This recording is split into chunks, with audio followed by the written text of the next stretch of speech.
Bom dia. Não sei nem se dá para falar que hoje é bom dia, né? Hoje, dia 16 de janeiro de 2021. Uma vez que há poucos dias atrás, ou há poucas horas, no dia 14,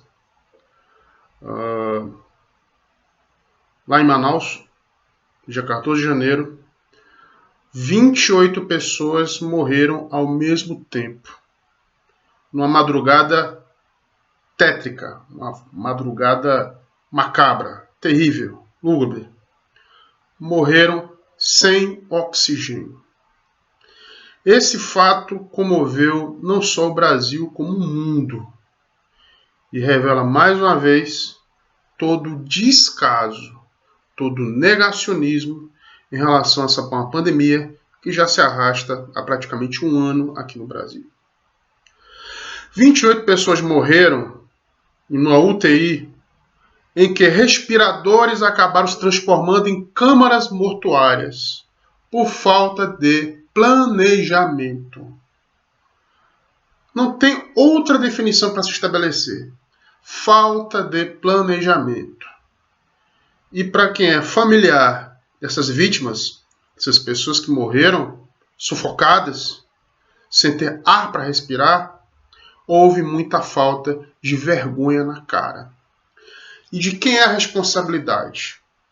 De todos os governantes, é claro. Todos os governantes. Isso deve e tem que ser apurado. Mas a gente não deixa, de puxar a responsabilidade do nosso gestor maior, o presidente da República, senhor Jair Messias Bolsonaro, tão tristemente famoso aqui no nosso canal, que é, de fato, um dos responsáveis pelo negacionismo e pela falta de empenho. Esse é que é o fato.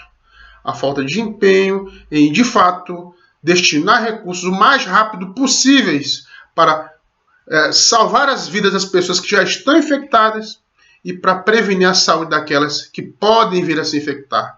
E aí vem toda essa ciranda, essa ladainha da vacina que a gente espera, A gente torce de pé junto, Papai do Céu, que a partir do dia 20, pelo menos os nossos idosos comecem a ser vacinados. Pois é, meus amigos, essas cenas dantescas, elas envolvem inclusive a total falta de respeito pelo ser humano. E claro, criminosos se aproveitam disso, com o furto desses cilindros de oxigênio, exatamente, já que o Estado menoscaba, já que o Estado menospreza a saúde alheia, e não cuida bem dos seus respiradores a ponto de garantir oxigênio, há aqueles que pagam vultosas quantias para poder ter esse oxigênio. O oxigênio, pasmem, imaginem, o oxigênio ele acaba se transformando, né, como no filme de ficção científica, ele acaba se transformando num ativo, num bem precioso, num artigo a se contrabandear. Contrabando de oxigênio. É isso que a gente pode ver na reportagem. Dá uma olhadinha no vídeo aí.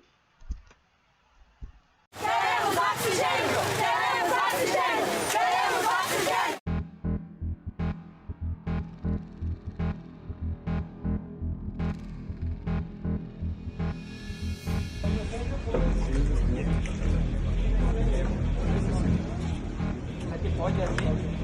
Pode. Vai tentar, né?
A situação ela não causa só revolta.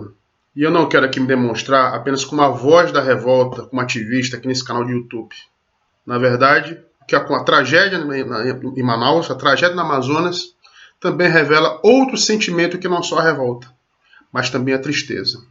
E diante disso, a gente se depara, né, com a emoção, com o choro emocionado da jornalista Natuza Neri na Globo News, que se engasga, né, e não consegue, né, pela emoção, ela não consegue simplesmente narrar como é que está essa esdrúxula situação.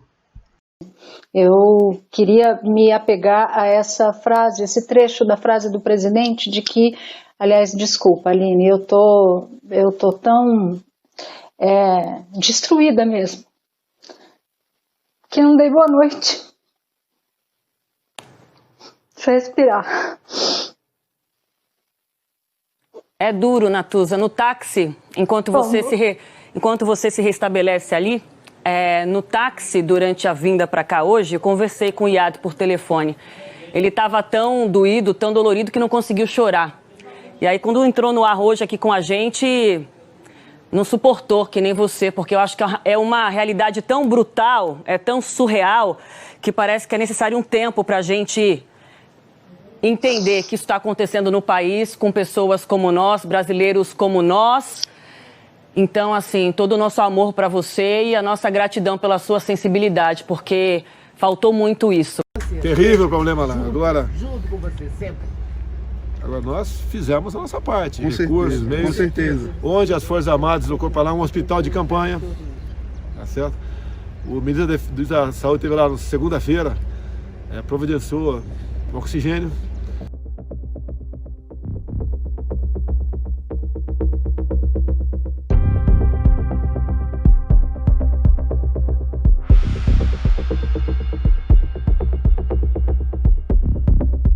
Eu considero que sim, há um colapso hoje no atendimento de saúde em Manaus.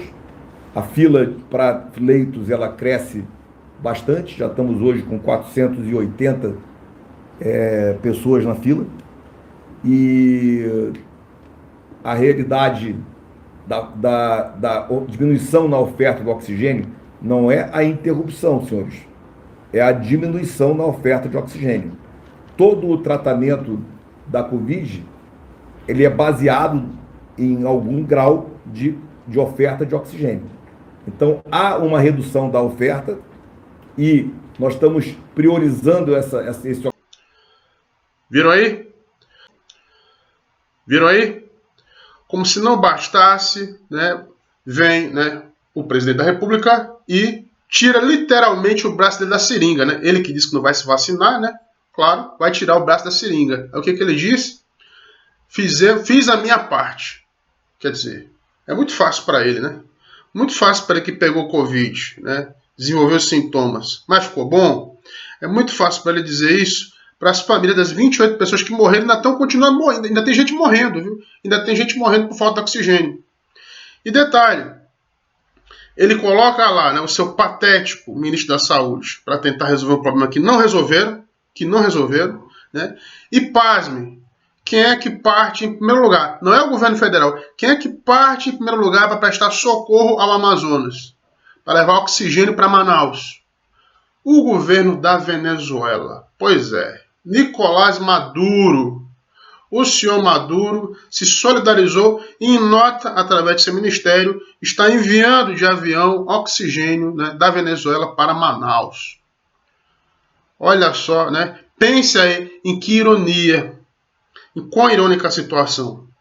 O governo brasileiro de Bolsonaro, que tanto demonizou, né, o governo de Maduro, agora necessita do apoio, necessita da mão de Maduro para poder evitar que mais pessoas morram sem ar. É no mínimo patético a situação, né? É no mínimo patético você observar essa situação. E observa aí, né, o comportamento do nosso presidente e também como é que está sendo essa gestão, que sempre foi uma gestão atrapalhada, totalmente atabalhoada dessa crise que já matou 208 mil brasileiros de Covid.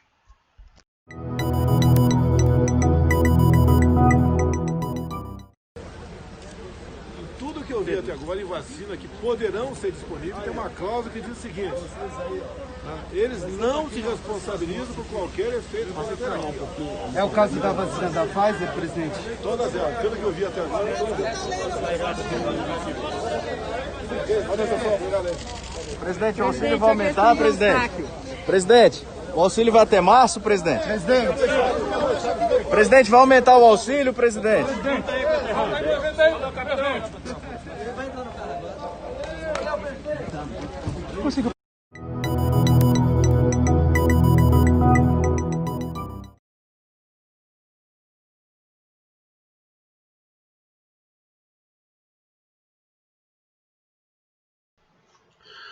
Mas eis que vamos ao tema central hoje do nosso programa, já que a gente narrou, né, esse fato tão triste, tão doloroso, que é ter essas vidas inutilmente mortas sem oxigênio, sem ter como respirar. Imagina, né, você imagina, meu amigo, a Amazônia, né, que é considerado o pulmão do mundo, né? Na Amazônia, pulmão do mundo, na capital do estado do Amazonas, Manaus, nesse pulmão do mundo, falta ar, falta oxigênio nas UTIs. E falta oxigênio por conta, né, de um conceito que a gente vai trabalhar hoje, que tem muito a ver com todas as trapalhadas que o governo Bolsonaro tem feito e por conta disso tem gerado essas mortes. O negacionismo. Prestem bem atenção nesse termo, negacionismo. E para analisar o negacionismo, eu sugiro uma leitura, né? Uma leitura do Carlos Gustavo Nóbrega, né? Do livro dele, né? Antissemitismo, Nacionalismo e Negacionismo. Esse livro, que saiu para a editora Unesp, é um livro que, na verdade, ele traça, né, um retrato de uma publicação de uma editora que durante algum tempo, alguns anos, funcionou aqui no Brasil, na região sul do Brasil, que era dirigida por um negacionista, pelo senhor Siegfried Erlanger, né, inclusive processado, cujo processo chegou ao Supremo Tribunal Federal, que era um negacionista do Holocausto judeu. Pois é, o senhor Erlanger, né, que, por sinal, sofreu vários processos judiciais, ele até o ano de 2013, salvo me engano, ele manteve essa editora no Rio Grande do Sul, em que ele levantava diversas teses, né, para negar o Holocausto judaico. Mas o pano de fundo do discurso do senhor Erlanger não é nem tanto o seu nazismo incubado, não é nem tanto o seu antissemitismo, né, porque naturalmente negar o Holocausto revela o quanto você não gosta de judeu, o quanto você é antissemita. Mas principalmente algo que está muito em voga hoje na nossa sociedade, em termos de pós-verdade, o negacionismo. Simplesmente, por diversas razões, e a política também se vale disso, governos também se valem disso, determinados pontos de vista tendem a negar o óbvio, tendem a negar a ciência, tendem a negar a gravidade de uma doença. Ou seja, tendem a transformar uma pandemia numa gripezinha. Foi justamente nesse raciocínio de gripezinha que o governo Bolsonaro, de forma estúpida, sempre tratou o problema das infecções, o problema do contágio da Covid-19 como algo menor. A preocupação maior sempre foi empregos, gente na rua, estabelecimentos funcionando, vida que segue, como sempre diz o nosso presidente. Então, a preocupação com a saúde dos outros nunca foi prioridade do governo federal. Muito pelo contrário. A preocupação sempre foi a economia. Naquela visão, um tanto quanto bitolada do senhor Paulo Guedes, que hoje se curva, assim como o resto do Ministério Bolsonaro se curva diante das evidências, diante de 28 cadáveres que morreram sem ar. Menos claro, o Bozo. Menos claro, o capitão, ou o mito para os seus adoradores. E continua assim, a negar a gravidade dos fatos, a simplesmente dar de ombros para as diversas mortes que aconteceram por responsabilidade do governante, seja direto ou indireto do presidente da República, e que resultou agora nessa situação caótica em que necessitamos da Venezuela para que os respiradores possam funcionar lá na Amazonas.